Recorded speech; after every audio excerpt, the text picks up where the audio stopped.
اعوذ باللہ من الشیطان الرجیم بسم اللہ الرحمن الرحیم رب اشرح لی صدری یسر لی امری واحلل عقدۃ من لسانی یفقہوا قولی۔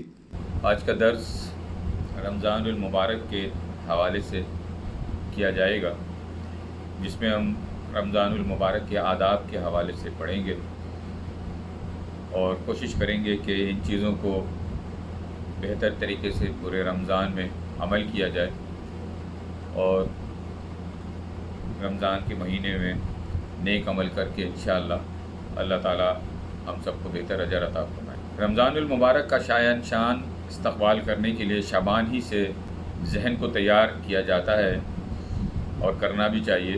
شعبان کے 15ویں تاریخ سے پہلے کثرت سے روزے رکھے۔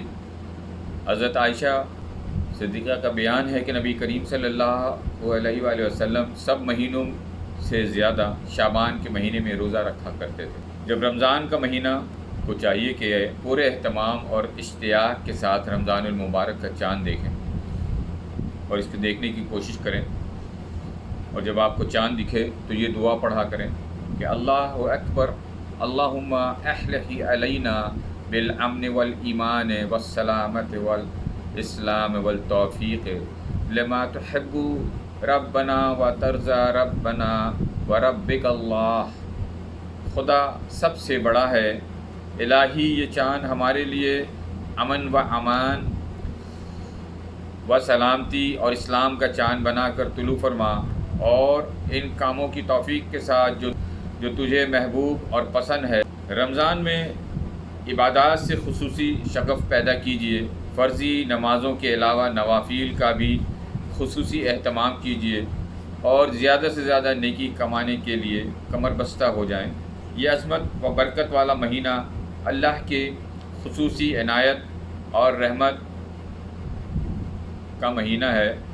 شعبان کی آخری تاریخوں کو نبی کریم صلی اللہ علیہ وآلہ وسلم نے رمضان کی خوشخبری دیتے ہوئے فرمایا، لوگو تم پر ایک بہت عظمت و برکت کا مہینہ سایہ فگن ہونے والا ہے۔ یہ وہ مہینہ ہے جس میں ایک رات 1000 مہینوں سے بہتر ہے۔ اللہ نے اس مہینے کے روزے فرض قرار دیے ہیں اور قیام اللیل یعنی کہ مسنون تراویح کو نفل قرار دیا ہے۔ جو شخص اس مہینے میں دل کی خوشی سے بطور خود کوئی ایک نیک کام کرے گا، وہ دوسرے مہینوں کے فرض کے برابر اجر پائے گا، اور جو شخص اس مہینے میں ایک فرض ادا کرے گا، اللہ اس کو دوسرے مہینوں کے 70 فرضوں کے برابر ثواب بخشے گا انشاءاللہ۔ پورے مہینے کے روزے نہایت ذوق و شوق اور اہتمام کے ساتھ رکھیے، اور اگر کبھی مرض کی شدت یا شرعی عذر کی بنا پر روزے نہ رکھ سکیں تب بھی احترام رمضان میں کھلا کھانے سے سختی کے ساتھ پرہیز کیجیے، اور اس طرح رہیے کہ گویا آپ روزے سے ہیں۔ تلاوت قرآن پاک کا خصوصی اہتمام کیجیے۔ اس مہینے کو قرآن سے خصوصی مناسبت ہے۔ قرآن پاک اسی مہینے میں نازل ہوا اور دوسری آسمانی کتابیں بھی اسی مہینے میں نازل ہوئی۔ حضرت ابراہیم کو اسی مہینے کی پہلی یا تیسری تاریخ کو صحیفے عطا کیے گئے۔ حضرت داؤد کو اسی مہینے کی 12 یا 18 کو زبور دی گئی۔ حضرت موسیٰ پر اسی مہینے کی 6 تاریخ کو تورات نازل ہوئی، اور حضرت عیسیٰ کو بھی اسی مہینے کی 12 یا 13 تاریخ کو انجیل دی گئی۔ حضرت جبرائیل ہر سال رمضان میں نبی کریم صلی اللہ علیہ وآلہ وسلم کو پورا قرآن سناتے اور سنتے، اور آخری سال آپ نے دوبارہ رمضان میں نبی کریم صلی اللہ علیہ وسلم کے ساتھ دور فرمایا۔ قرآن پاک ٹھہر کر اور سمجھ کر پڑھنے کی کوشش کیجیے۔ کثرت تلاوت کے ساتھ ساتھ سمجھنے اور اثر لینے کا بھی خاص خیال رکھیے۔ تراویح میں پورا قرآن سننے کا اہتمام کیجیے۔ ایک بار رمضان میں پورا قرآن پاک سننا مسنون ہے۔ تراویح کی نماز خشوع و خضوع اور ذوق و شوق کے ساتھ پڑھیے، اور جوں توں 20 رکعت کی گنتی پوری نہ کیجیے، بلکہ نماز کو نماز کی طرح پڑھیے تاکہ آپ کی زندگی پر اس کا اثر پڑے اور اللہ سے تعلق مضبوط ہو، اور خدا توفیق دے تو تہجد کا بھی اہتمام۔ صدقہ اور خیرات کیجیے، غریبوں، بیواؤں اور یتیموں کی خبر گیری کیجیے اور ناداروں کی سحری اور افطار کا اہتمام کیجیے۔ نبی کریم صلی اللہ علیہ وآلہ وسلم کا ارشاد ہے، یہ مواسات کا مہینہ ہے۔ حضرت ابن عباس رضی اللہ تعالیٰ عنہ فرماتے ہیں کہ نبی کریم صلی اللہ علیہ وآلہ وسلم سخی اور فیاض تو تھے ہی، مگر رمضان میں تو آپ کی سخاوت بہت ہی بڑھ جاتی تھی۔ جب حضرت جبرائیل ہر رات کو آپ کے پاس آتے اور قرآن پاک کی تلاوت کرتے اور سنتے تھے تو ان دنوں نبی کریم صلی اللہ علیہ وآلہ وسلم تیز چلنے والی ہوا سے بھی زیادہ فیاض ہوتے۔ شب قدر میں زیادہ سے زیادہ نوافل کا اہتمام کیجیے اور قرآن کی تلاوت کیجیے۔ اس رات کی اہمیت یہ ہے کہ اس رات میں قرآن نازل ہوا۔ قرآن میں ہے کہ ہم نے اس قرآن کو شب قدر میں نازل کیا، اور تم کیا جانو شب قدر کیا ہے؟ شب قدر 1000 مہینوں سے بہتر ہے۔ اس میں فرشتے اور حضرت جبرائیل علیہ السلام اپنے پروردگار کے حکم سے ہر کام کے انتظام کے لیے اترتے ہیں۔ سلامتی ہے، سلامتی یہاں تک کہ صبح ہو جائے۔ حدیث میں ہے کہ شب قدر رمضان کی آخری عشرے کی تاخیر راتوں میں سے کوئی رات ہوتی ہے۔ اس رات کو یہ دعا پڑھیے، اللہم انک عفو تحب العفو فاعف عنی۔ الہی تو بہت ہی زیادہ معاف کرنے والا ہے، کیونکہ معاف کرنا تجھے پسند ہے، پس تو ہم سب کو معاف فرما دے۔ حضرت انس رضی اللہ تعالیٰ عنہ فرماتے ہیں، ایک سال رمضان آیا تو نبی کریم صلی اللہ علیہ وآلہ وسلم نے فرمایا، تم لوگوں پر ایک مہینہ آیا ہے جس میں ایک رات ہے، جو 1000 مہینوں سے افضل ہے۔